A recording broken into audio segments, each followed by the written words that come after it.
எனக்கு 2 பேரும் ஃபீல் பண்ணக்கூடாதுன்னு சொல்லி வந்தேன். ஃப்ரீயா விடு. அப்படி ஒரு ஃபேக்கான வந்து அவனுக்கு வேணுங்கிறப்ப வந்து சிரிச்சு பேசுவானா, அவனுக்கு வேணாங்கிறப்ப மூஞ்ச காட்டுவானா. ஹாய் ஹலோ எல்லாருக்கும் வணக்கம் and welcome back to our channel. வீட்டுக்குள்ளே எவ்வளோ பிரச்சனை ஓடிக்கிட்டு இருக்கு பிக் பாஸ் வீட்டுக்குள்ளே. ஆனால் இந்த ஆதிரைக்கு ஒரே பிரச்சனை, அது எஃப்ஜே வந்துட்டு அவங்க கூட பேசாத விஷயத்துக்கு தான். இது கூட பரவாயில்ல, எஃப்ஜேவை என்கிட்ட பேச சொல்லு சபரி அப்படின்னு சொல்லிட்டு சபரி கிட்ட கேட்டுட்டு உட்காந்துக்கிட்டு இருக்காங்க ஆதிரை. இது பத்தாதுன்னு ஒரு கட்டத்துக்கு மேலே நம்ம சபரி அண்ட் ரம்யா இவங்க 2 பேருமே கோவப்படாத, வார்த்தையை விட்டுறாத, சத்தம் போடாத, அவனா வந்து பேசுவான், ஒன்றும் பிரச்சனை இல்லை, தேவையில்லாமல் 2 பேருமே வார்த்தையை விட்டுக்காதீங்க அப்படின்னு சொல்லிட்டு 2 பேருக்குமே வந்துட்டு இப்படிப்பட்ட வேலையை பார்த்துக்கிட்டு இருக்காங்க சபரி அண்டு ரம்யா.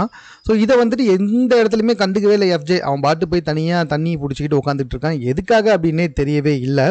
ஸோ இப்போ ஆதிரை பாயிண்ட் ஆஃப் வியூ படி பார்த்தீங்கன்னா ஆதிரை என்ன சொல்லிக்கிட்டு இருக்காங்கன்னா, அவனை இப்போ என் கூட பேச வைங்க, இப்போ நீங்கள் அவனை என் கூட பேச வச்சே ஆகணும். அவனுக்கு தேவைன்னா வந்து பேசுகிறான், தேவைன்னா போய்கிட்டே இருக்கான்.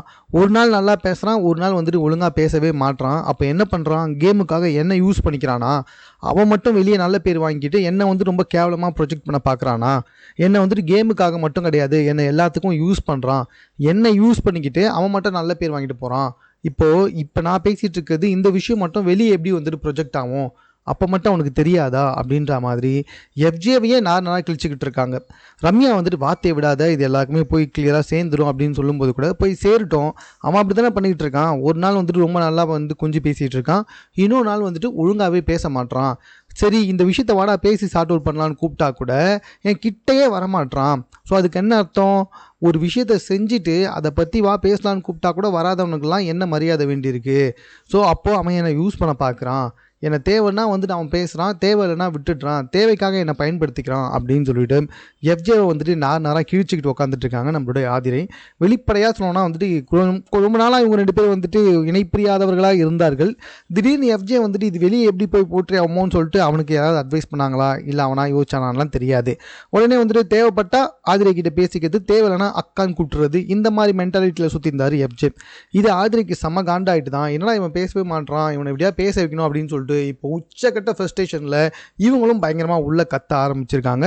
ஸோ ரொம்ப அசிங்கமாக இருக்குது. இந்த விஷயத்துக்காக எதுக்காக பஞ்சாயத்து பண்ணுறதுக்கு சபரியும் ரம்யாவும் உட்காந்துக்கிட்டு இருக்காங்கன்னு தெரில. ஏன்னா இது வீட்டில் நடக்கிற விஷயங்கள் கிடையாது, இது அவங்க 2 பேரோட தனிப்பட்ட விஷயம். இதில் எதுக்குடா நீங்கள் போய் உட்காந்துக்கிட்டு வார்த்தையை விடாத, 2 பேரும் ஒன்றா உட்காந்து பேசினா சரியாட, இது என்ன வேலை இது ஆக்சுவலாக. இந்த ஆதிரை கிட்ட எஃப்ஜேவை பற்றி தப்பாக பேசாதுன்னு சொல்கிறது, எஃப்ஜே கிட்ட போயிட்டு இருமச்சா 2 பேரும் ஒன்றா உட்காந்து பேசுங்க சரியாயிடும்னு சொல்கிறது, என்னது இது? இது என்ன கேமா இல்லை வேறு ஏதாவதா? சபரி வந்துட்டு ரொம்ப நாளாக நல்லவர் மாதிரியே நடித்து கொண்டிருக்கிறார். அது ரொம்ப நாள் நீடிக்காது அப்படின்றதான் என்னுடைய கருத்து. பிகாஸ் ஆஃப் ஓரளவுக்கு தங்கிட்ட கோவப்பட்டால் திரும்பி கோவப்படுறவன் தான் மனுஷன். ஏதாவது ஒரு பாயிண்ட் ஆஃப் வியூவில் அந்த கோவம் வந்துடும், வராமலாம் இருக்காது. இதுக்கு முன்னாடியும் சரி இது வரைக்கும் சரி பிக் பாஸ் வீட்டுக்குள்ளே கோவப்படாத நபரே கிடையாது. இவர் வந்துட்டு ரொம்ப ரொம்ப சாந்தமாக எல்லாருக்கிட்டையுமே நல்லவங்களாக காட்டிக்கணும் அப்படின்ற ஒரு முகம் இருக்குல்ல, அது ரொம்ப ரொம்ப டேஞ்சரான விஷயம். பிகாஸ் ஆஃப் ஒரு மனுஷன் எல்லாருக்கும் எல்லா டைமும் நல்லவனாக இருக்கிறதுக்கு வாய்ப்பே கிடையாது அப்படின்றது நம்ம எல்லாருக்கும் ரொம்ப நல்லா தெரிஞ்சது தான்.